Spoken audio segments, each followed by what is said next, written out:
जो व्यक्ति बाबा वीर शिरोमणि बाबा चौहरमल के मेले में जाने से कतराए, रामविलास पासवान जी पे सवाल उठाए, जो मां रीना पासवान जी को अपमान करवाए, बड़ी मां का सरबन्नी के गांव से सामान फिकवाए, चिराग पासवान जी को अपना खून न बतलाए, और बिहार में जब बाढ़ आए तो दैवीय शक्ति को बोलकर फरार हो जाए।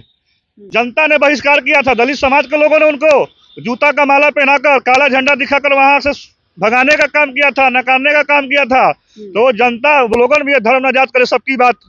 अभी हमारे साथ बातचीत करने के लिए प्रदेश प्रवक्ता दिनेश पासवान जी हैं। टीआरपी के लिए जो है पशुपति पारस जी और प्रिंस जी चिराग पासवान को नीचा दिखाने का काम कर रहे हैं। इसी मुद्दा पे बात करेंगे। अभी हमारे साथ दिनेश जी बने हुए हैं। कैसे हैं दिनेश जी? बहुत बढ़िया है भाई, बहुत बहुत धन्यवाद आपको और आपके चैनल को। क्या कहिएगा, क्या लगता है कि पारिवारिक मैटर जो है सड़क तक अब जो है पारिवारिक मैटर जिस तरह से वो पालित करने का काम हमारे नेता कर रहे हैं, पशुपति पारस जी, आपको याद होगा जो व्यक्ति बाबा वीर शिरोमणि बाबा चौहरमल के मेले में जाने से कतराए, आदरणीय स्वर्गीय हमारे संस्थापक रामविलास पासवान जी पे सवाल उठाए, जो मां रीना पासवान जी को अपमान करवाए, बड़ी मां का सरबन्नी के गांव से सामान फिकवाए, चिराग पासवान जी को अपना खून न बतलाए, और बिहार में जब बाढ़ आए तो दैवीय शक्ति को बोलकर फरार हो जाए।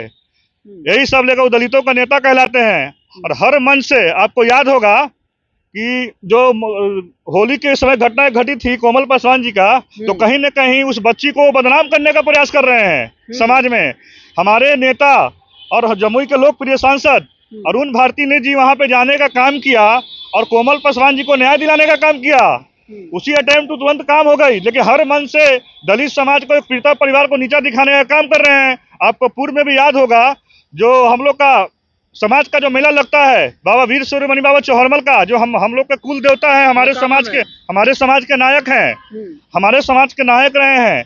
और उस मेले में आज से 2 साल पूर्व पहले देखिएगा, उनको वहां पे जनता ने बहिष्कार किया था, दलित समाज के लोगों ने उनको जूता का माला पहनाकर काला झंडा दिखाकर वहां से भगाने का काम किया था, नकारने का काम किया था। तो जनता, वो बिहार की जनता और दलित समाज की जनता अब उनके साथ नहीं है। वो अपने आप को दलितों का नेता कहते हैं और कहीं ना कहीं सभी दलितों को अपमान करने का काम वही करते हैं। जिस तरह से वो मंत्री बनकर बैठे थे आज से 3 साल पहले, वो कितनों लोग का उद्धार किए हैं, कितनों लोग का समस्या का निदान किए हैं। जिस मंत्री थे वही गेट वहाँ पे उनका आवास था, निजी आवास था, वहीं से बहुत दलित को भगाने का काम करते थे, अपमान करवाने का काम करते थे, और बहुत दलितों को धक्का मार के भगवाया करते थे। आज उनको दलितों को याद आ रही है। और दलित का अगर कोई सच्चा हितैषी है, दलित समाज में कोई नेता है, तो वो आदरणीय चिराग पासवान जी है।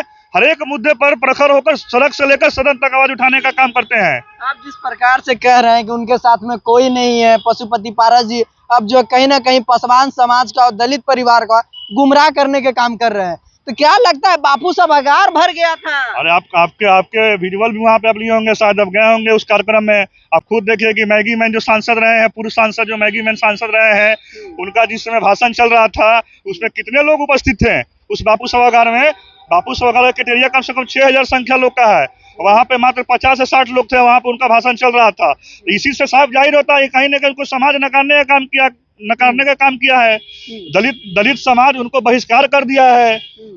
अगर दलित समाज में घूमने का काम करेंगे तो दलित समाज उनको काला जूता, काला पट्टा दिखाकर विरोध करने का काम करेगी। एनडीए से भी अलग हो गए हैं, बोल रहे हैं कि हम एनडीए का हिस्सा नहीं है, मान सम्मान देगी, हम उनके साथ हैं। तो क्या लगता है एनडीए से अलग होना क्या? अच्छा, मान सम्मान जिसको मिलता है, जिसके पास जनाधार रहता है, उसको ना मान सम्मान मिलता है जी। हाँ, इनके पास तो कोई जनाधार है ही नहीं है, सब फिसड्डी है। जो दिया फुकाता है ना, वही पारा जी फुका रहे हैं। न 3 में है न 13 में है, कहीं है ही नहीं है, तो उनको सम्मान कहाँ से मिलेगा? अगर किसी की पूछ होती है तो जनाधार वाले की पूछ होती है, जिसके पास जनाधार रहता है, जिसके पास संख्या बल होता है, उसकी पूछ होती है, जिसके साथ बिहार की जनता हो। हमारे नेता के साथ आप देखे होंगे, आप भी बाबा चौहरमल के मेला में गए होंगे, लाखों लोग सेल्फियां लेने के लिए उत्साहित थे। हमारे नेता का अनुयायी लोग वहां पे पहुंचे हुए थे, वीर शिरोमणि बाबा चौहरमल के चाहने वाले लोग थे, जो बाबा चौहरमल में जो आस्था रखते हैं, अपना स्नेह रखते हैं, अपना प्यार रखते हैं। तो कहीं ना कहीं हमारे नेता आदरणीय चिराग पासवान जी बिहार के नहीं, एक देश के लोकप्रिय नेता हैं। और हमारे नेता हम हमेशा बिहार के लिए संकल्पित हैं। बिहार एक विकसित राज्य कैसे बने, बिहार एक शिक्षित राज्य कैसे बने। आपको याद होगा कि हमारे नेता आदरणीय चिराग पासवान जी ने फूड बोर्ड लाने का काम किए, निपटम लाने का काम किए। तो कहीं ना कहीं हमारे नेता बिहार के बारे में सोचते हैं और अच्छी सोच रखते हैं। उनका विजन भी है बिहार फर्स्ट और बिहारी फर्स्ट, और उनका स्लोगन भी है धर्म न जात करे सबकी बात। और कौन से पार्टी जो है उनको मान सम्मान देगी? उनके राजनीति के देखिएगा 3-4 साल का इधर का, आप देखिए किसी भी दलित के साथ कोई घटना घटा या घटना घटी, कहीं भी प्रोटेस्ट करते कहीं नजर पे आए, कभी ये सड़क पे दिखे, कहीं ये धरना प्रदर्शन पे दिखे, बिहार के किसी भी जिला का बात कर लीजिए, ये कहीं भी ये व्यक्ति नहीं दिखा है, क्योंकि इसको समाज ने नकार दिया है। समाज एक्सेप्ट ही नहीं कर रहा है, तो कैसे चले जाएंगे? आज ये बोल रहे हैं कि दलित समाज के साथ खड़ा है।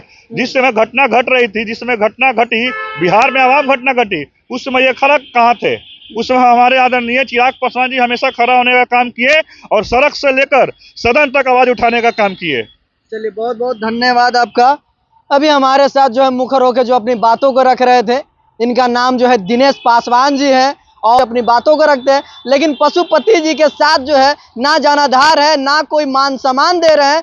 कहा जाता है बिना पेंदी का लोटा, ना गांव का ना घाट का, वही हाल हो गया है। साफ तौर पे आप देख रहे होंगे कहीं ना कहीं पशुपति पारस जी सिर्फ एक मुद्दा को कहीं ना कहीं हर मंचों से उठा रहे हैं, वो मुद्दा जो है कोमल पासवान का। लेकिन और दलित परिवार के साथ में हादसा होता है और दलित परिवार के साथ में दिन दहाड़े गोली मार दिया जाता है, कहीं भी आप नहीं देखते होंगे कि जो है उस मुद्दा को उठा रहे हैं। लेकिन इनका बापू सभागार में सिर्फ गिने चुने लोग ही दिखाई दे रहे थे। बहरहाल आपकी क्या राय है? आप अपनी राय कमेंट बॉक्स में जाके जरूर दीजिएगा। आप देख रहे हैं कुमार गौतम के साथ में पब्लिक एक्शन। बहुत बहुत धन्यवाद।